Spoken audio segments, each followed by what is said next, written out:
8 SEC on SEC games this week. We have a loaded slate, some danger spots this Saturday. It is time to get the squad together. You're talking ball with the SEC squad.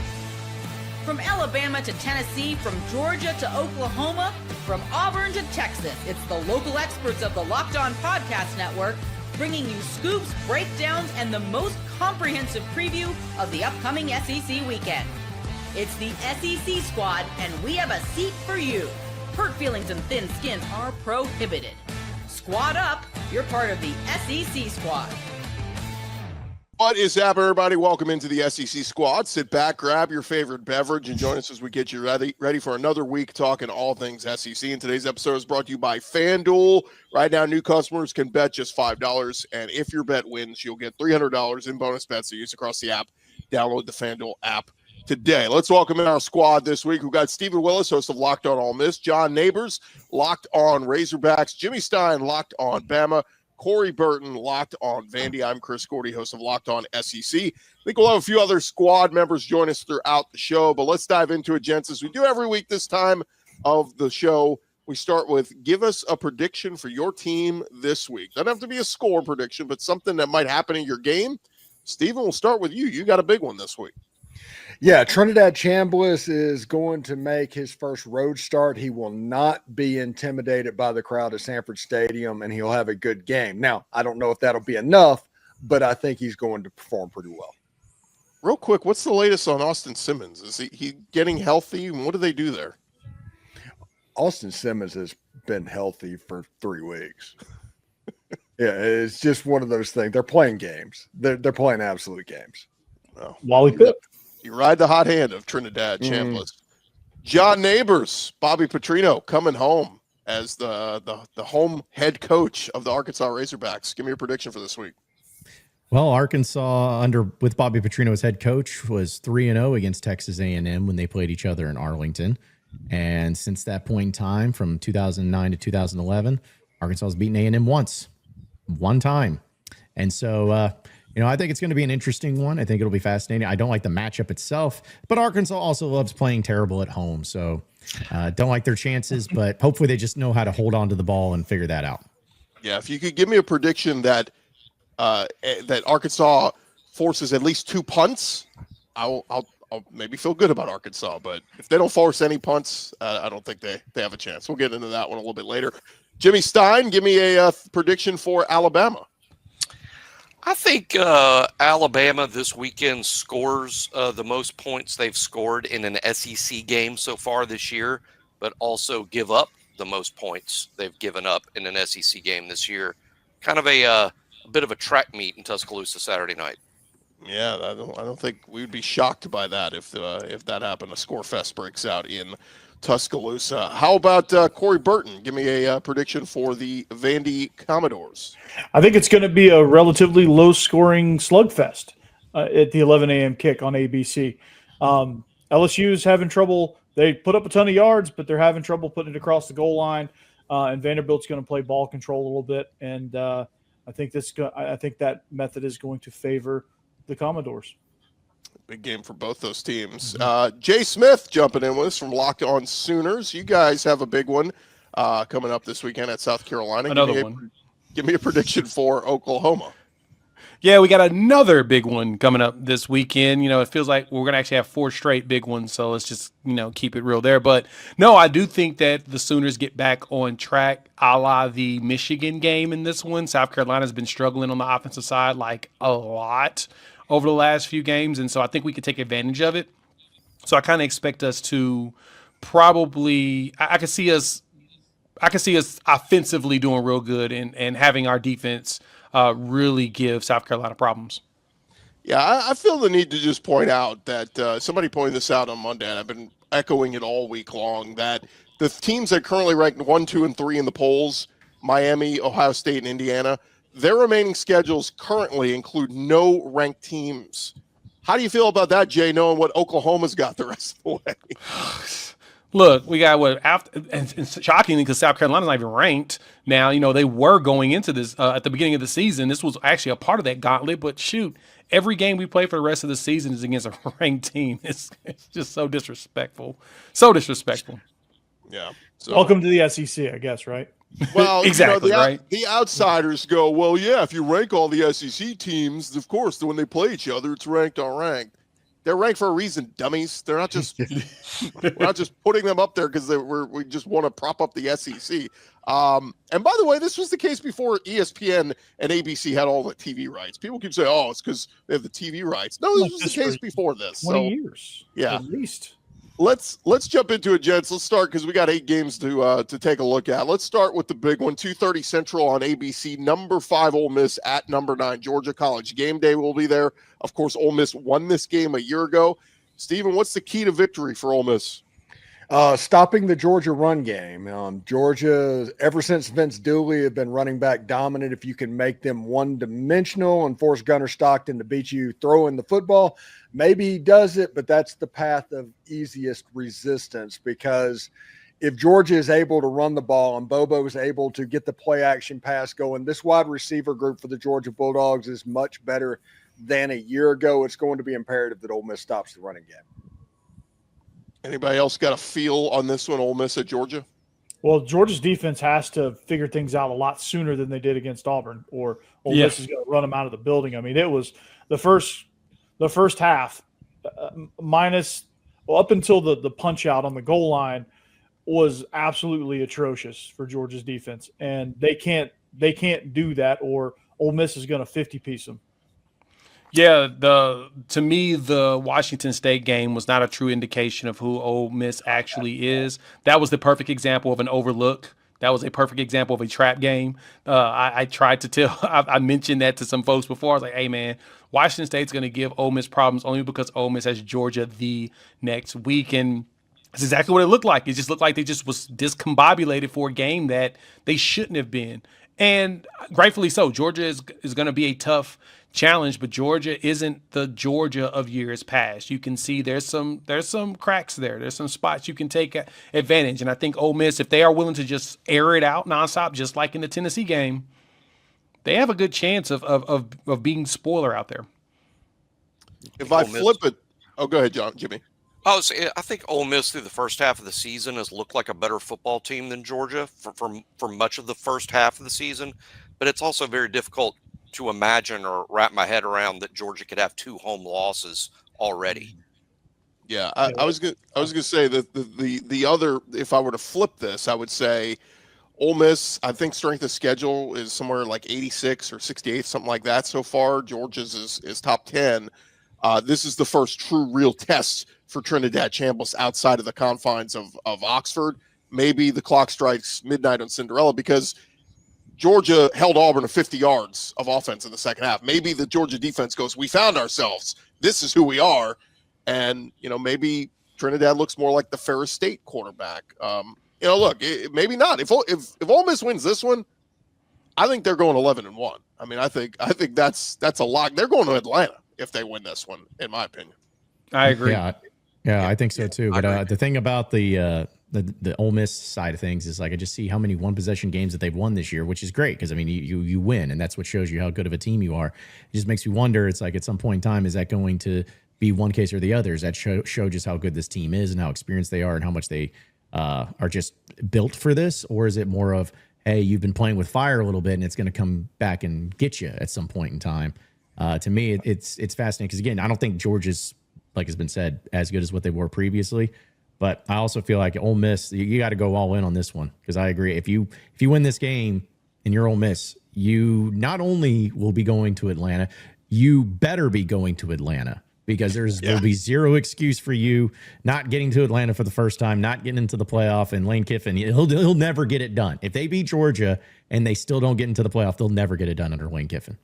Yeah, and the one-score games that everybody likes to point out, just like John just did, all of those games almost was ahead by 2 scores late in the fourth quarter, and it was like a touchdown that made it a one-score game. It wasn't like a year ago where it was a true one-score game. I do agree that if you keep playing with fire, eventually you're going to get burned.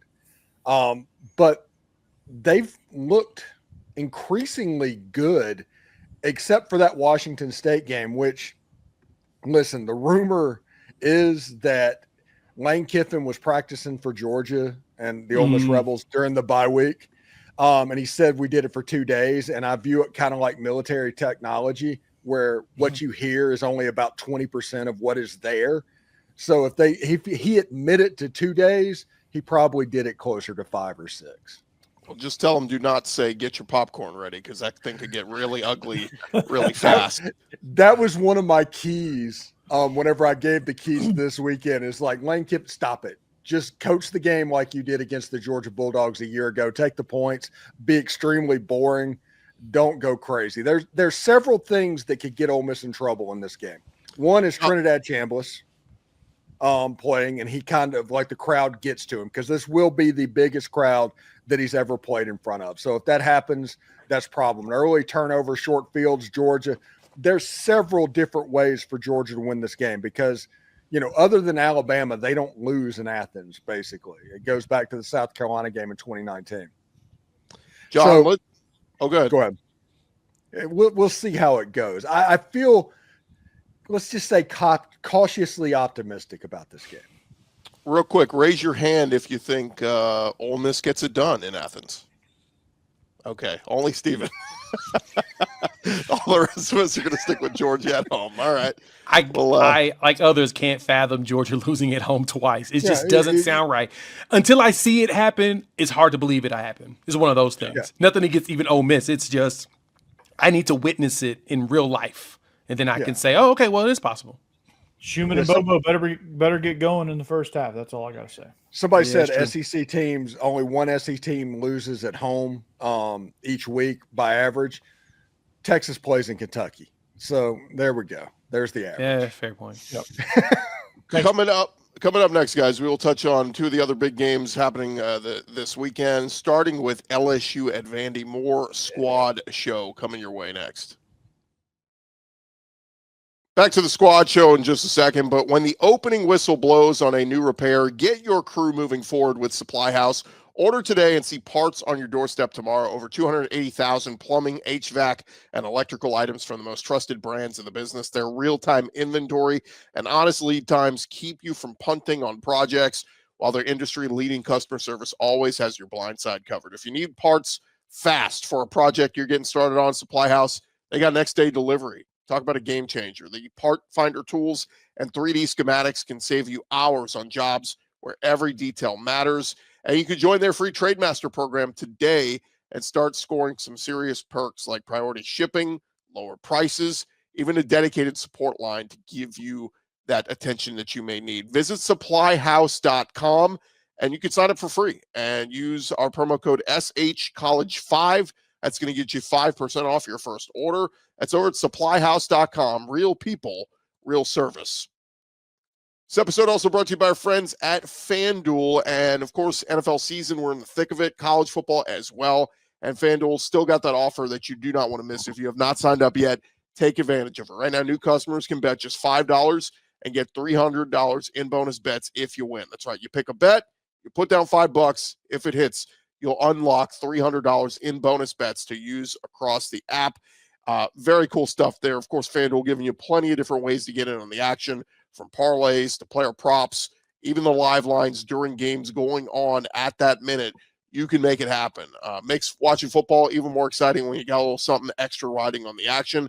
So whether you're a casual fan or you love diving into the stats, FanDuel, they're going to make your game day experience so much better. So what are you waiting for? Get started today at FanDuel.com. It's going to let you download the app, and you can get started today for free and take advantage of that great offer over at FanDuel.com. SEC Squad Show rolling along here, and guys, it is going to be number 10 LSU at number 17 Vanderbilt. Both teams 5-1. A big game for both sides, Corey, because LSU, they came into the season fancying themselves a playoff team, so that means they need to win this one. For Vandy, internally they probably had playoff hopes, but I think other other people on the outside would just go, look, if Vandy goes 8-4, that's a great year. So maybe means a little bit more to LSU, but this is home for Vanderbilt. This is one that they believe, and they want to get the bad taste out of their mouths from that Alabama loss. Yeah, Chris, don't get it twisted. Internally, they got playoffs on their mind, right, wrong, or indifferent. That like Diego Pavia keeps reiterating that fact. Hey, everything's still out in front of us. So the importance of this game is just as significant for Vandy as it is LSU. Now, for LSU, what I've noticed in doing some stat dives, and I actually watched a little bit of that South Carolina game, is they racked up a ton of yards, but they can't put it across the goal line. It's weird because they can't. They turn the ball over twice in the red zone, once going into the end zone, once inside the 10. Penalties, things like that. Their offensive line, Chris, is something that they had to replace 5 starters coming into the season, and it just hasn't gelled like you think it would. So I think the matchup here is Vandy's defensive line versus that patchwork offensive line for LSU. Can they stop the run, which LSU is in the bottom 2 in rushing in the conference, and can they force Garrett Nussmeier to beat them all by himself? And right now he's still recovering from a multitude of injuries, ankles, knees, obliques, whatever, you name it. He's got it wrong with him. And is he 100% still? Brian Kelly says he is, but again, it's coach speak, wants to make everybody feel good. Vandy's going to have to test that coming in. And then offensively, they're going to have to control the ball as always. That's just their identity. If they can stay to that and play a lot like they did in the first half or in the first quarter against Alabama, where they dominated the line of scrimmage and they rushed for 113 yards and pretty much had control of the game very, very briefly against Alabama. If they can do that and stretch it out, they have a chance here. Yeah, wouldn't it be funny, like if you had a Gray's Sports Almanac and you went back to like 2021 and you're like, hey, Indiana and Vanderbilt are going to be having conversations about the playoffs in 2025. You would be institutionalized. Well, that's what somebody said. Imagine going back to 2019 and telling an LSU fan during that whole Burrow season, hey, 6 years from now, you're going to play at Vanderbilt and be an underdog. You would have been, what happened? Yeah, it's the program must have died. This is the first time in 51 conference games that Vanderbilt is actually a favorite. Yeah, look, wow. Vegas knows something. Look, to me, LSU is the ultimate. If they ever put it all together, they could be the best team in the country. The problem is they just haven't put it all together. When you get to this point in the season and you go, yeah, they just keep turning the ball over in the red zone, all this. Eventually, that's who you are. That's who this team is. But again, if they do go out there and have that clean game where Nussmeier doesn't turn the ball over and the defense plays lights out, LSU can beat anybody. But that's where I say, like, 8-4. If Vandy finishes 8-4 this year, they're going to throw a parade. If LSU finishes 8-4, they're going to be talking buyout with Brian Kelly. That's where the expectations are going into this game. Does anybody else feel strongly about this one either way? I think this has a potential to be the Ole Miss Arkansas game for 2024. I think this has a chance to be an extremely get-right game for LSU. Mm-hmm. Yeah, I think there's opportunity for that as well. But I do think that Vanderbilt actually prevails and wins this game. I think Diego Pavia actually puts the team on his back and stops turning over the ball for a change and winning it. I mean, to me, the ineptness I've seen in LSU's offense is just baffling. I mean, you get 5 interceptions against Florida and you only score 1 touchdown, and then you get a pick 6 to add a second touchdown. That, to me, just tells me that there's something going on with that offense that they just can't get going. The running game hasn't been very productive for them. I mean, Caden Durham hasn't been doing as much as I thought he would be.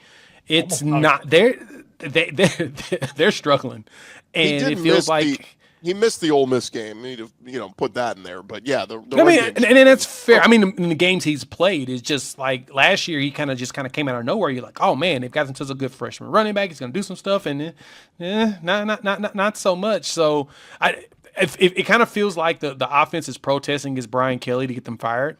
They're very much more inept than I would have ever thought that they would be. Just speaking for myself, about 1 week ago, I really thought Vanderbilt was going to win this game. When I changed my mind is when I saw that LSU was the underdog. When the official line came out Sunday or Monday, whenever it was, like LSU is an underdog in this game. I'm like, I'm flipping. I think LSU wins. Well, the LSU defense too. I mean, they held Lenore Sellers to what? I think it was 22 rushes for 19 yards. I mean, if they did that to Sellers, Trinidad Chambliss got a couple good runs on him, but I think they learned from that. And if they do what they did to Sellers, Pavia, has nowhere to run. It could look a lot more like that game at the end of last season in Baton Rouge, where Pavia scored early and then it was tough rowing the rest of the game. So that's the best defense in the SEC. I mean, to me, it's not even close. And I realized that Ole Miss was able to get over on them a couple of times, but like at the cornerback position, they're so long and athletic all over the field. And Vandy is good. What they do very well. But the problem is you don't have the size speed ratio to where if things start going good for LSU, there's not going to be anything that Vandy can do, if that makes sense. To stop them. Yeah. Steven said LSU the best defense. Watch those Georgia and Bama defenses the next few weeks. I think they're going to have something to say about best defense in the SEC. Real quick, guys, this segment, let's jump over to Texas A&M, number 4. Texas A&M. That just doesn't feel right to say. The Aggies, but they've proven it so far. They're going into Fayetteville to play Arkansas. John Neighbors, Bobby Petrino, back as your head coach in Fayetteville. Got to think he's going to get a standing ovation at the start of this one. Well, yeah, of course. I mean, listen, it was about like last week when we talked about it with Arkansas and Tennessee. It was a matter of like no one knew what the team was going to look like. Last time we saw them was against Notre Dame, where they just completely gave up. And it was like, okay, so are they going to continue to fight? Are they going to continue to play? Are they going to care? Or, what's the situation? And I think even though it was a loss against Tennessee, I think it was very obvious that the team was playing a lot harder than they did in the previous week under the Sam Pittman era. And so I think people are hopeful for that and hopeful that they can build upon that. A&M's really good. Again, I don't like the matchup of it. I know the Moss situation there with A&M is pretty fascinating because last time they had to go without him for a while, it didn't go well for their offense. But this is the first time also Arkansas has played A&M in Fayetteville since 2013 and Johnny Manziel. So there'll be a lot going on there. It's Darren McFadden. They're honoring him. They're getting him his jersey and everything up in the rafters, which will be great. Looks like there's going to be a tornado that's going to hit. So it's going to be awesome. It's going to be a classic Razorback event, sounds like.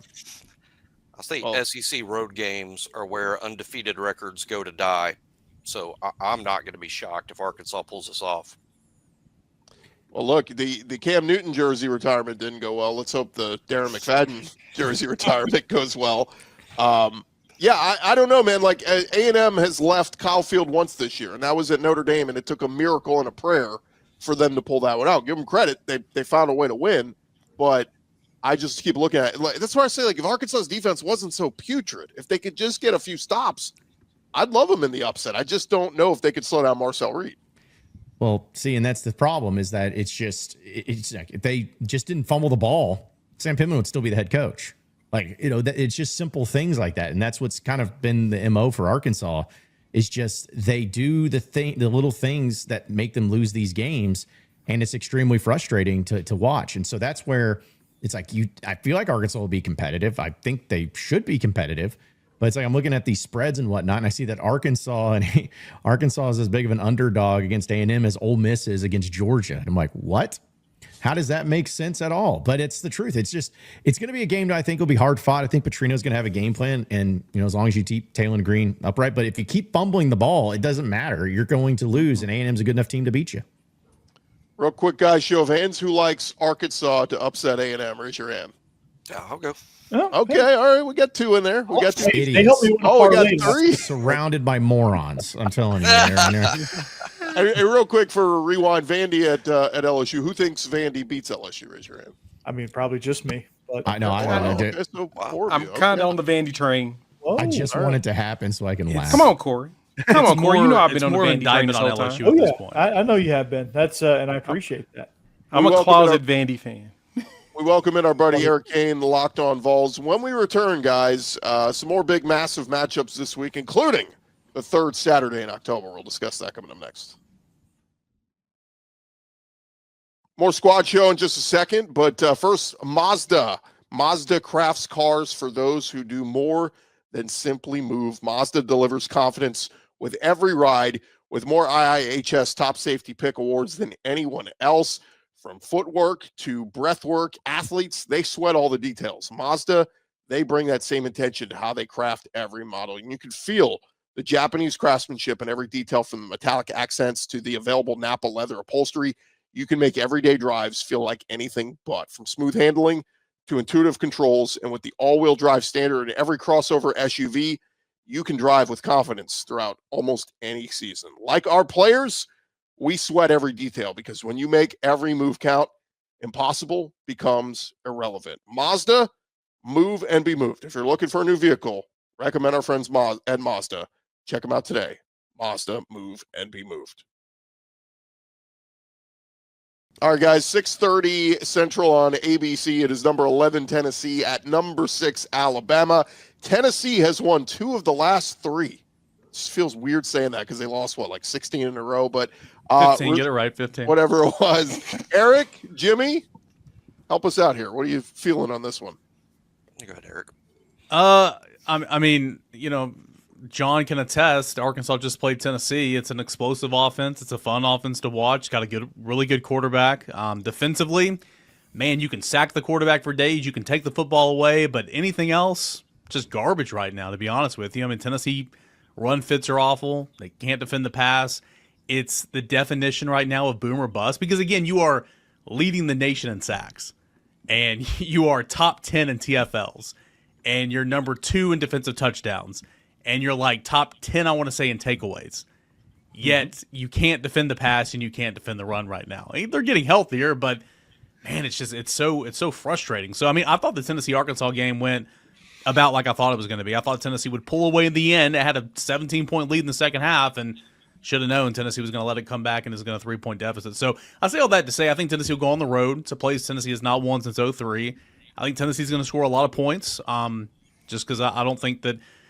The offense is going to slow down. I think Tennessee will be opportunistic defensively. I think Tennessee will sack Ty Simpson a little bit, but Ty Simpson is playing really, really well, and that passing game's humming. I think there's a lot of opportunity here. Tennessee could certainly win this game. I don't trust the defense. I just don't. I think it's going to do a lot of good things, but it's going to do a lot of bad things. And if you can't trust the defense like that on the road, it's going to be hard to pull off an upset, in my opinion. Yeah, that's the thing about Tennessee's defense is obviously they do give up a lot of points, and it's easy to imagine Ty Simpson having a big game here. But Tennessee also gets after the quarterback, and Alabama's had issues protecting Ty Simpson at times, even against Missouri last week, giving up 4 sacks. If Tennessee is able to consistently affect Ty Simpson, then maybe Alabama doesn't have the big scoring night that many think. But I tend to agree with Eric. I think there's going to be a lot of points in this game. I think it'll be a bit of a track meet, not like Georgia, Tennessee. I think Tennessee's going to be able to affect Ty, and that's going to affect Alabama's point production. Also think Alabama's just a little bit better on defense, and maybe even Georgia is right now. I think there'll be a lot of points, but not like Georgia. It won't be 44-41, but maybe both teams in the 30s isn't going to surprise me at all. Something concerning about Tennessee's defense again. They do such a great job because of the sacks and early downs. They do such a great job of getting offenses in 3rd and long. Against Power 4 opponents, I looked up the stat the other day. Against Power 4 opponents on 3rd and 4th down, Tennessee is giving up 37% of those chances. They're better in 3rd and short, man. It's incredible right now. So get off the field. And Ty Simpson's playing is arguably better than anybody right now in terms of the quarterback position. So it's going to be interesting. I do have a question for you, Jimmy. I haven't watched every single Alabama game. Obviously, watched them play Vanderbilt. Watched a little bit of the game last week against Missouri. A lot of scrimmage is a bit puzzling. You mentioned the offensive line. They've given up 13 sacks. Only 9 sacks defensively as well. I think Tennessee might have the advantage on paper, at least in the line of scrimmage. But that was a little perplexing to see only 9 sacks defensively for that defense. Yeah, rushing the quarterback has been an issue. The secondary is very good. However, that's how Alabama makes up for maybe the lack of a pass rush. The secondary is outstanding, but you can't expect that they're going to cover. Tennessee's top 3 receivers are really as good as anybody's in the league. They're not going to be able to cover those guys, forever back there. So you are going to have to get to the quarterback. Alabama's lost 2 or 3 guys from their front 7. For season-ending injuries. I think that's affected the pass rush to some degree. But no doubt, Eric, it is an issue in terms of protecting the quarterback and rushing the passer. Alabama doesn't excel at either. They just make up for it in other areas. Real quick, guys, because we got a few more games we want to touch on. Raise your hand if you're going to go with Bama at home. We got 1, 2. Oh, no. Oh, no, I'm going to. Sorry. Everybody's going Bama? Whoa. Oh, Jimmy. Kiss of death. You know what happens? Mine's always asked me later in the week. I might change my mind, but I mean, again, right now, Tennessee can certainly win this game. I do not trust the defense, and mean, it's hard to argue that right now. It feels like Bama too, having to get up every week for these ranked teams that eventually one of them they're going to fall flat. Not many SEC teams have ever beaten 4 ranked SEC opponents in a row without a bye week somewhere in there. Yeah. It would be an historic win for Alabama in that sense. Well, they're going to go and get it. Give DeBoer credit too, the balls to go for it on the 4th downs, and I mean he's pulling all the right Black hoodie, baby. right now. Yeah, it's working. Jay Smith, number 14, Oklahoma is at South Carolina. Give us a quick thought on that one. Oklahoma was embarrassing on the offensive side of the ball. He looked like the 2024 team. I mentioned that on the reaction show. John Mateer, he said that it was all on him. His eyes were in the wrong spots, and I think that he has an opportunity to bounce back, and I think he will. This will be his first true road test, even though the Texas game is a neutral site. It's really weird with the 50-50 split as far as the fans, but it's also very awesome. William Bryce ain't no punk. The good thing is at 11:45 in the morning. So I think that that's kind of like a beneficial thing for us is we're not playing there at night. If we were playing at night, I'd be extremely concerned. But South Carolina has struggled like a lot more than I even thought they would. Like I thought they'd be good. I had questions about their wide receiver room. I had questions about who was going to be the running back. And then when Faison got approved to play, I was like, all right, I think they may figure it out. He ain't figured it out either. It's been bad. They fired their offensive line coach this week before the game. Whoo, buddy. Usually when you start firing position coaches in the season, you might be the head coach, be on that hot seat very, very, very soon too. So, and their defense is just not as stout as I was thinking it was going to be. The defensive line, I mean, Dylan Stewart is it, but at the same time, who else has really stepped up for them, right? They ain't got those NFL guys anymore. So they're looking pedestrian right now. Now, could they figure it out? Sure. Could this be the game they figure it out? There's always a possibility. But I do think that our defense is going to give Lenore Sellers way too many problems. This time around, they're going to actually try to figure out how to wrap up and tackle people for a change instead of letting people go. And if we can hold them to only one score on the offensive side like we did Texas, in which they got that kick return that gave it the 2-score piece, if we can keep them to just one offensive score and no special teams, I think we can win this game probably like 20-10. It's going to be a low-scoring game again, which I'm really getting tired of. But at the same time, 'tis his life. What did you think of your coach saying this week? This isn't the old Big 12 days where Oklahoma destroys everybody every single week except one game of the year. Talking about how tough it is to play in the SEC, being a one-possession league. Look, he pissed off the Big 12. They responded. Oh, yeah, their feelings were hurt. They said that he lost 8 conference games. This is his first time as head coach. Sure, I mean, totally true. He also won 7 Big 12 championships as a defensive coordinator. So let's not pretend like he didn't know what it was like playing in the Big 12. He was beating the dog out of those teams, too. And then someone posted a graphic. Yeah. Somebody posted a graphic showing Oklahoma's 14 conference championships with everybody else having a total of 18 combined. So that tells you that they're not going to catch up to Oklahoma's number. But I digress. He's right. Go look at the scores. I mean, we just got through talking about it. Even though some of them are backdoor covers on that, a lot of the SEC games have been one-score games. And it's been, even those backdoor covers have been situations where if a team, can sustain their drive, they could have tied it or they could have made it closer. So that's the thing about this conference, man. Everybody grinds it out. The defenses, you can tell, are NFL caliber coordinators. They are forcing teams to conform to the way they want them to play, and it's a grind out, especially this year. So he's not wrong. That's the one thing that we're pointing out. I mean, the Big 12 didn't know what defense was until actually they still don't know what defense is. So it's a team. It's a conference where just the offenses just fly. So Tennessee, but the SEC's always been opposite. Games. Sorry to cut you off. Tennessee's played 3 conference games. All 3 have been one-score outcomes. I mean, it's insane. There you go. That's my point. Again, you guys know my thoughts on the defense right now, but like that's still pretty wild just to think about it. I think Brian Kelly pointed out that last year the average margin of victory in SEC games was, I think, 17 points, and he said this year so far it's 10. Yeah, so it just showed Yeah, Vanderbilt was they had 8 one-score games last year. I mean, they were just as close to 2-10 as they were 10-2. I mean, it's pretty wild. So I think I saw somewhere on Twitter that it's closer than the NFL. By the way, the margin of victory. To that point, please, someone tell me where Brent Venables was wrong about the toughness of this conference. No one can. People just hate that. They hate the SEC because they've dominated for so long and all the championships and all the most draft picks and all this. That anytime they get, Anytime they can get a shot in, they get a shot in. All right, real quick, guys. A few other games. Skin. It's prohibited around here. A few other games just to get a quick thought on. Mississippi State at Florida. Anybody got a feel on this one? Because there are rumblings this could be Billy Napier's swan song. If he loses, like there's loses. literally no choice. Like if he loses, got to be it. And if you're a Florida fan, if you win, it's like, God, here we go again. Like just prolonging the inevitable. I Lose think a that's game so we can get fired. That's literally what they're saying. Just lose so you can get fired, man. I think this is a game that Mississippi State can take. Obviously, Florida's been much better than what the record indicates defensively. They're playing better offensively, but I think this is a game Mississippi State can absolutely win. Yeah, no doubt. You're exactly right there, Eric. They just got to play clean and even just cut their penalties in half, and they'll have a chance. And is the pressure on at Florida with Penn State now open, Arkansas's open?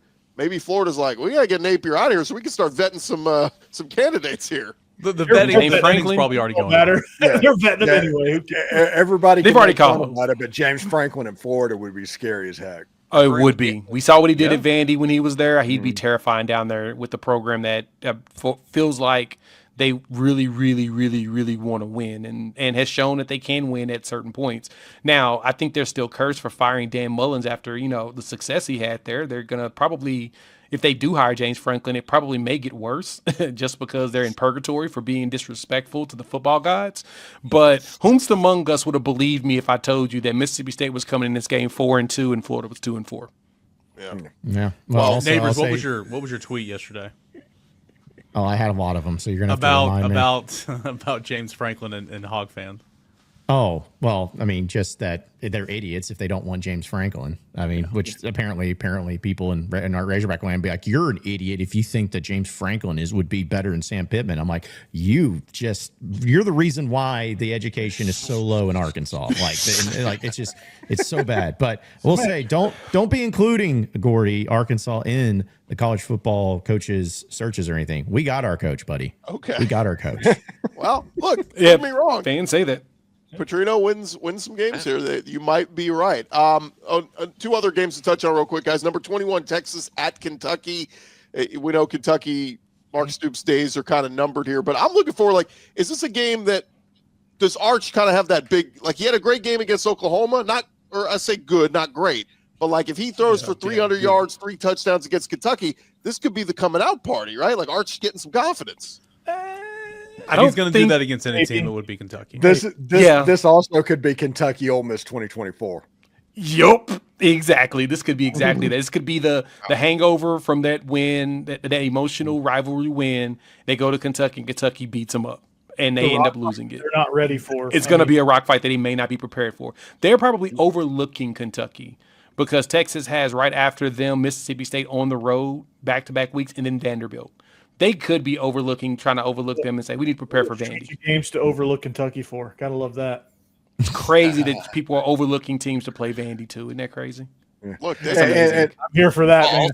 Also crazy in the SEC that you get Kentucky, Mississippi State, and Vanderbilt in a row, by the way. That's nothing against those teams because they're all pretty good. But when you look at all 16 teams in the league, that's a quite fortunate stretch. Bama would have liked one of those the last few weeks, Jimmy. Yeah. And it's not like what Oklahoma's about to face starting. I was about to say starting a couple of weeks ago, and then for the rest of the way. Right. Hey, and Mark Stoops is likely going to eventually lose his job, but Mark Stoops against the Norm Chow tree, Lane Kiffin, and Steve Sarkisian, he's got a foothold on that offense. He can make a rock fight on that offense. Norm Chow. Look, for one more week, though, Texas is alive in the playoff hunt. They can do this. They just have to run the table. No one wants that. Oh my gosh. One more, guys. Save the biggest Hindenburg for last. Number 16, Mizzou is going to the Plains of Auburn, where that thing's getting uglier and uglier by the week. Damari Alston leaves the team this week, a team captain. Anybody think Auburn got any chance in this one? It's like the meme where everything is burning around Hugh Freeze, and he's just like, "Hey, this is fine." It's fine. The question is, how much golfing is Hugh Freeze going to do before this game to prepare himself for the battle? Because, truth be told, this feels like yet another game where a coach is probably going to get fired if they lose this one. Between Florida and Auburn and possibly Kentucky, those 3 teams, I feel like somebody's going to lose their job if they lose, and we may see 3 people get fired in the same week. That would be wild. On3 keeps making graphics about earlier in the week about Auburn flipping this recruit and getting this recruit. First of all, it's wild that going on a little bit of a run right there whenever the coach is really on the hot seat. But every time I saw that graphic, I'm like, is he fired? Is he fired? Maybe that's Me too. Me too. Every time. I'm like, stop posting Auburn pictures. Stop posting pictures of Hugh Freeze. You keep making me think that he's fired. Do not do it anymore. How about the fact that when Austin left the team, they put out like violation of team, some sort of verbiage that made it sound like didn't meet Austin was expectations. some sort of something didn't like meet that. expectations. And Standards of the team. Yeah, good luck recruiting if you can throw your players under the bus whenever they're trying to make money, because that's what this is about. He just wants another year to make money because he's not going to play in the NFL. He wants another chance, another bite at the apple. And you're going to throw him under the bus and do that. Good luck recruiting. Seriously, if you somehow beat Missouri, good luck recruiting. Now, on that, Missouri's only like a 1 to 1.5 point favorite in this game. That feels really low for a team that's been struggling like Auburn has on the offensive side of the ball. Is Vegas really Jordan Hare is a tough place to play still, and it's a night game. Yeah, I mean, it's at 4:45, so it's going to be dark. And also, let's be honest about this. Like, first off, like Auburn's going to win this game, and second off, like this is the first game away from the rock place that this Missouri team plays at, like for the season. So, like, true. So it's like they're going to get in a different atmosphere. It's going to be on the road, and honestly, the main reason I think that Auburn wins this game, it's not like because I think Auburn's great or anything. I just feel like with Missouri, that Bama game, that was it, man. That was their time. That was their time to finally put themselves in the driver's seat. I think they went all out, and I think they're going to have an emotional letdown afterwards, especially going on the road. Guys, this is a new weekly segment. Neighbors calls his shot, and he's hit a couple of these. So save this clip. We may have to put a sponsor on this or something. Neighbors. I'm about to put money on them right now. I'm in Vegas this week for work, so I'm going to go ahead and put a whole bunch of money on Auburn. Apparently, on Auburn. Yeah, I'm gonna send you half the proceeds, John. Yeah, if my team can't win, at least your teams can. Whenever I pick them. I will say this: Jackson Arnold is kind of like going towards the Steve Sachs territory, the Chuck Knobloch. He is developing the yips something fierce. He can't even complete a slant pass. So I don't have his stats in front of me. I saw a tweet, so who knows if it's true or not. But it said something like he's got the lowest passer rating in the SEC, but he hasn't thrown a pick. Yep, right. That is 100% correct. And like I know they're not throwing it a lot with him, but that is still not throwing the ball enough. Right. It's an ground incredible is intercepting the ball is what's happening. Yeah, well, they don't throw it down the field because he can't. And every time they try to throw it down the field, he gets sacked. They've got a great wide receiver core, but it's just kind of going to waste. Yeah, future. He is 16th in the conference in passer rating at 124.29. He is dead last. 0 picks, 5 touchdowns, and he has thrown 165 passes. I don't think Jay is shocked at any of this. Corey. Oh no, I'm not. We tried to tell them that. We tried to for some reason. No, and the bad part is you can tell that Hugh Freeze has basically told him, do not throw an interception at all, period. And so he is clamming up from it. Like on our side, I know that the coaches was like, dude, if you throw a pick, that's fine. The defense will help you. Just throw the freaking ball. It's the opposite there, and he's still just like this. No, it's bad. He hasn't thrown for 1,000 yards yet, and he's played in 6 games. That's so bad. Cam Coleman and Eric Singleton outside. Yeah. That's the old mantra. If you don't throw it into trouble, you can never turn the ball over. So, you'll also never score a passing touchdown. There's that part too. That too. Jimmy, it's future Lane Kiffin wide receiver Cam Coleman. If he was tired, there will be a significant portal watch going on there. Yeah, Ohio State on line 1. They want Jeremiah Smith and Cam Coleman next year. That would be absolute insanity.